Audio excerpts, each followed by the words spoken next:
But to go a step further now toward the offensive side, and a guy like Dominic Hellman, I mean, there's this conversation that always seems to occur as guys get older where they're really good at one thing as a freshman, and then a lot of guys develop and they add to their game, they get this wider breadth of skill. Dominic Hellman might be like example 1A of this, right? I mean, you talk about a guy that hits balls a mile, maybe strikes out too much, and now has just completely become a true all-around hitter. It's been cool to see the development. I don't know. I've heard Wasby asked about this. I think that Dominic Hellman deserves a little more credit for how complete of a hitter he has been throughout kind of the course of his entire career.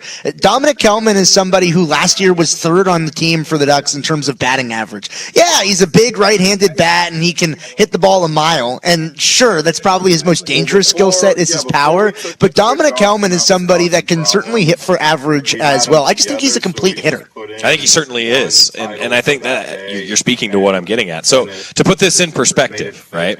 Okay, 2023 he hit 250. 2024 he hit 271. Last year he hit 326. Now this year he's hitting 313, but he's hitting in the heart of Oregon's order. I got to tell you, I remember there was a time when we were all like, wow, Dominic Hellman's hitting second in the batting order. It worked. It worked to hit second in the batting order. Why I bring this up, though, you think about Oregon's offense, and really I think it starts, and you could have a lot of ending conversations with how good Drew Smith has been. He's hitting 472 right now. But then Angel Laya as a freshman hitting 368. Jax Jimenez, who we're going to hear about this coming up on the Toyota Coaches Corner. I don't know if you've listened to it. I have. Okay, well, then you know where I'm going. But fans, when you hear on our 3:45 pregame show coming up this afternoon for a 4 o'clock first pitch, Jax Jimenez is now a guy, third on the team in batting average right now, but is still learning, is still developing, right? And I think that says a lot about where Oregon's offense is, that two of the three leading hitters are, shall we say, not experienced by a lot of Oregon standards in terms of guys like Drew Smith and Dominic Hellman. And when Dominic Hellman this year is not even in the top 5 in batting average, but in terms of OPS, he's been excellent and has been one of the best guys, not just necessarily on Oregon's team, but around the country. That speaks to the depth of this lineup right now. Yeah, it absolutely does. And it kind of answers some of the questions that we had about this lineup coming in. And somebody you didn't even mention is Braden Jackson, one of the newcomers for Oregon as a freshman. It's a Ducks team that has some known commodities, whether you think about a Ryan Cooney or a Maddox Maloney or a Drew Smith or a Dominic Hellman. But then there's also a lot of guys that were stepping into new roles this season, that being guys like Angel Laya, guys like Jax Jimenez, who's getting starts, Jack Brooks, and he starts in the outfield, guys like Gabe Miranda, who's transferring into this team. And even a guy like Gabe Miranda, he didn't have the greatest start to the season. His batting average was below the Mendoza line. Well, in the last 4 games, Gabe Miranda has had multi-hit games in 3 of them, and he's starting to really find a rhythm at the plate. I think that Oregon had a lot of question marks and X factors that had the capability to be showcased with their play on the field. We knew what we were going to get from about 5 guys starting in the 9. We didn't know what was going to happen because we just haven't seen it as a Duck from the rest of them.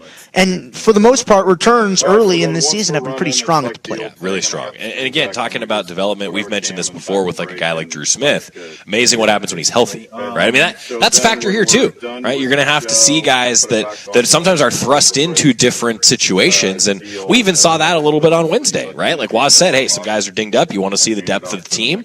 Well, here you go. You get to see the depth of the team a little bit. Yeah, and seeing some of that depth is really key as well. Oregon's got a lot of players that haven't gotten a ton of run this season. I think that normally throughout non-conference play, you see a whole bunch of different rotations and combinations of players in the lineup. This year was a little bit different because Oregon did have so many new players to get in. It was more about getting that continuity and a lot of cohesivity and some experience on the field. Well, now we're seeing with maybe a guy or two just a touch dinged up for a while that you get a guy like Junior Lawaki into the starting lineup and he can showcase how proficient he is, and with his hit tool, you get guys like Elijah Cook and Josh Schleichart getting a run in the outfield, maybe a Gabe Miranda or a Braden Jackson testing out how guys that Oregon's done this before, where they've taken a catcher and moved him to the outfield like an Anson Arrows or an infielder and moved him to the outfield like Jax Jimenez is doing right now.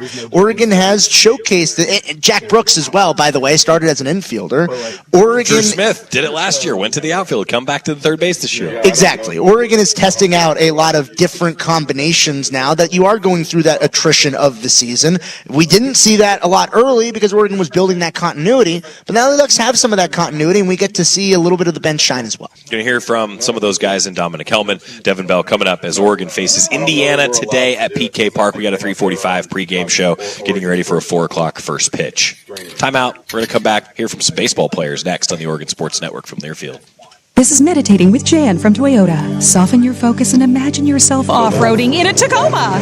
Breathe in, breathe out, and go from dreaming it to driving it today. That's Jan's meditation. Toyota, let's go places. As a local community credit union founded by teachers, OnPoint is committed to supporting the students and faculty at the University of Oregon. And on game day, we're right there with you, on the field, in the bleachers, and in the classrooms. Drop by one of your local branches today and discover the many ways OnPoint can help support your financial well-being. OnPoint Community Credit Union. People are the point. Federally insured by NCUA. Equal housing opportunity. This is Meditating with Jan from Toyota. Soften your focus and imagine yourself off-roading in a Tacoma. Breathe in, breathe out, and go from dreaming it to driving it today. That's Jan's meditation. Toyota, let's go places. You're listening to Duck Insider. Duck Insider on the Oregon Sports Network from Learfield. Isaac and Suk here with Ken and Donnie, the Advocates. Feels like everything is tilted in favor of the insurance companies, which is why everyone...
Insider presented by On Point Community Credit Union. Joey Mack hanging out with Ryan Milano as we get ready for some baseball here this afternoon. And Oregon lacrosse will be in action at Pape Field at noon tomorrow. Number 3 Maryland is the opponent for the Ducks. And they've got a little bit of momentum right now. You talked with Jess Drummond earlier in the week, Ryan. And I'll tell you, Jess is always fun to talk with, and I want everyone to keep track of a fun nugget that Ryan picked out that I can tell you after talking with Jess Drummond, you talked to her earlier in the week, she liked the fact find that you did. Well, good. And just to tease it a little bit more, it was a fun Monday when you have a noon game against Kent State and you also win 15-1. Yes. That is really fun. Yeah. Jess Drummond talking with Ryan.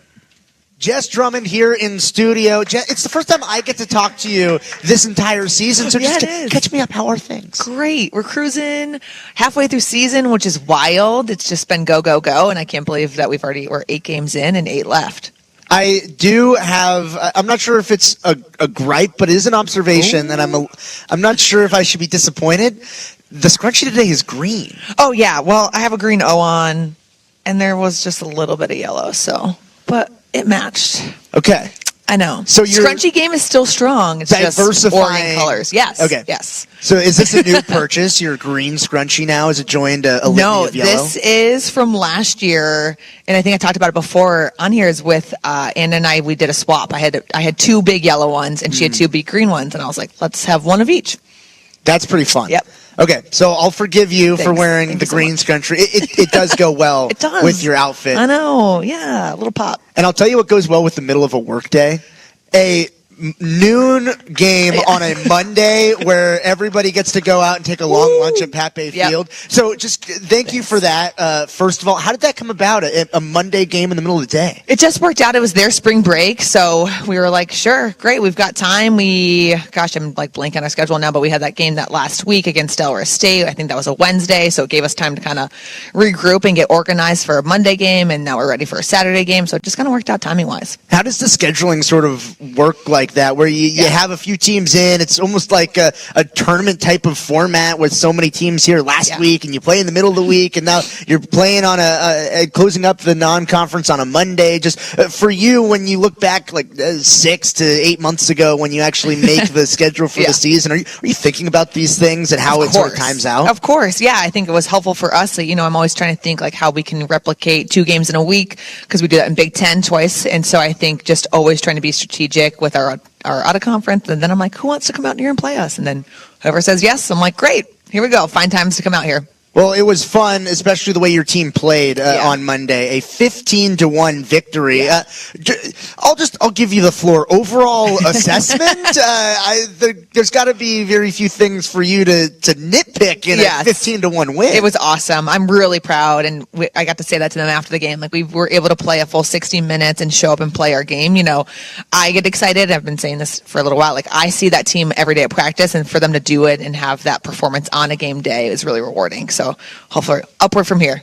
It's the first time in over a decade that Oregon lacrosse has allowed 1 goal or fewer. It's only happened 4 times in school history. Whoa. Defense, goalkeeping, coaching, like it all came together. It's got to be cool to see that type of back end. The offense played really well, but the back end, they executed to perfection almost. Oh my gosh, it was awesome. That confidence, getting those caused turnovers, just being such a united force. And we talked about that as defenses. As a unit, you've got to get a stop as a unit, and just having everyone's back out there, I was like, that was so rewarding, so amazing, so proud of them. Okay, I want to bring up a date for you. Okay. March 6th of 2009. Does it have any significance for you? Where do you think you were? Here playing. I don't know where though. Yes, you were. You were here playing, Jess. I was like, I was here in 2008. Okay, yeah. Yes, good guess. 2009 was Oregon versus Fresno State. Final score of that game was 20-0. Oh my gosh! Wow. Do you have any memories? No, I have no idea. I hope I scored. I hope I got some stops. Do you want to guess? Do you want to guess your box score? No, I truly have no idea. Did I have at least 3 goals? Did I have a little hat trick? You had 3 points. You had 2 goals and an assist. Wow, look at that. I think I only had like 1 assist that year, so there it is. Yeah. Do you want to guess what your sister's stat line was? What'd she have? She probably had at least 3 goals. Maybe 5 goals would be my guess because she was the goal scorer. It was the exact same as yours. No, it was 2 goals and an assist. Yeah, literally Did she assist me? Did I assist her? Is That's that how a great it worked? question. Let's just go with that. We did that. Yes, That's what we did. yes, Our assists that's were to exactly each other. what happened. Yeah. Okay. But for it to only happen 4 times in school Yeah, that's history, crazy. I love these facts. I don't know that kind of stuff. I love that. but it's that type of performance that can sort of propel the Yeah. momentum of the team, can't Yeah, it? yeah. And I, seeing that team perform that game on Monday, I was like, wow, like this team has been like making this progress for 3 years. And that's probably one of the best games I've seen them execute since I've been here. And just the culture and the sideline hype. I don't know if you guys can hear it when you're out there, but it was the best I've ever seen it ever. And so I just feel like that to me gives me the goosebumps. It gets me that hype. Like that is a team win. And I said that to them after the game. Like everyone contributed to that game by just being themselves, by being who Oregon is, by having pride in like just what they bring to the table. And that was just super exciting to see. There are times where I can hear the sideline when I'm over at baseball at PK Park. Like when you guys score a goal, good. there's some times where I know where I'm Yeah. like, oh, let me check the score because I think something like important just happened. Your team does bring a lot of energy in Yes, that way. yeah. And for the fans that are on the opposite side to have your team on the opposing bench, it brings it together Yeah. almost because the fans, admittedly at Pape Field, they are on the other side. And it brings the energy from both sides, and it almost connects the venue, doesn't it? I love it. Yes, totally. And, we started that game, like Kent State had a lot of energy too. And our sideline was like, we can't let them have more energy. And I'm like, yes, like you can compete over here as well. And so I loved that. Winning one quarter 3-1, you think, yeah, that's pretty good. And then you win the next quarter 4-0, and then 5-0, and then you shut them out for the rest of the game. That first quarter, you win it, you feel good. Yeah. How does your team keep that pedal on the metal and keep continuing to bring that tenacity to play even better as the quarters continue to move forward? Yeah, I think what you just said. I think that was our theme of the game. For the game plan is like all gas, and so that was just kind of our momentum going into the game of knowing that this is our last non-conference. Like we get to work towards everything to build to conference play. So going into that game, knowing that this was our last opportunity to take it to another team, to prep ourselves for those Big Ten games. I do want to talk about your offense a little bit. 2 hat tricks in this one. One off the bench with Liv Kazica and one with Emma Ing in your starting rotation. Just for both of them to contribute offensively. I think there are 5 players that scored multiple goals in the game. Just the balanced offensive effort as well to go along with a really strong defensive effort. Yeah, I love that. And, Theo has done such a great job with the attack, and we talk about it all the time. Like just on defense, is that the same on attack? It doesn't matter who's scoring the point. It's the unit that's doing the job. And so I felt like they worked really well together. The goals that we had were just everybody doing their role and doing their job really well.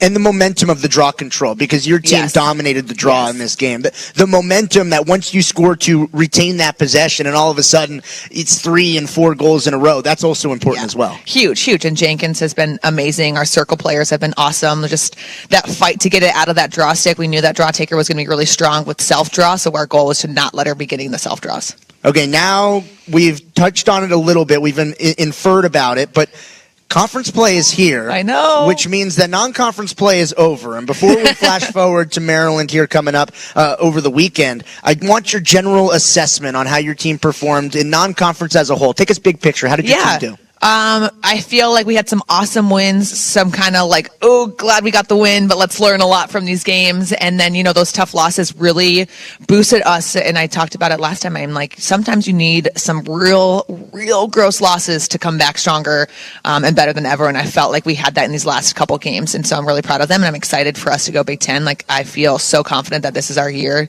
to really take it over. Does a mindset shift when you go into conference play? Some coaches feel like, oh, it's just other games. We're just playing teams in conference. And some coaches feel like, oh, no, it's conference play. It's like a new season. There's a different intensity. Yeah, I wouldn't say new season because I want to build off of what we've done this past half a season. But I think it is a lot more pressure. Like every game does matter. And that to me is a moment to rise to the challenge. Like we get to play the best teams in the country and our conference is so strong right now that, every game, every opponent is another opportunity to make ourselves better and to get some dubs against a Big Ten team. What did you feel like you learned going through Big Ten play last year? They're so good. And I'm like, but great. Like, our team is so good this year. I'm really proud of our work. I'm really proud of all the effort we've put into continuing to grow and to get smarter and to get faster and fitter. And so I'm just really excited for us to play another opponent in the Big Ten to see how we match up against them. And it starts with a difficult opponent in Maryland coming up on Saturday at Pape. Just the scouting report on the Terrapins, and what does your team need to do to be successful? Yeah, we need to just shut down their top players. They've got a lot of players who can kind of step up for those roles. They've are very strong. I'm not even sure they have a loss this year. I think they're in the top 5 ranking right now. So we got to just come out and play our game, play confident, play connected. There is just a little bit more pressure to limit our mistakes, but if we can create Maryland to have mistakes more than us, then I think we're in a good place. Does it help being at Pape for a little bit? You've been at home over the last few weeks. You start the first 2 games of Big Ten season at Pape, getting home for a little bit. Yes, right. We get to host these big schools, so I think that's really awesome. I don't even know if Maryland has ever come out to Oregon before, so it'll be exciting to us to host them. To have that edge of being in Oregon, to have the home fan base out there for our game supporting us should surely be on our side in our favor. Saturday at noon against Maryland. What else should fans know before they come out to Pape and support? Be loud, be excited. This is fun. It's like our first Big Ten game. I'm just really excited. I feel like the momentum is on our side, and we've got a great crew that's excited to start playing these Big Ten teams. Big Ten play. I'm excited for it. I know, me too.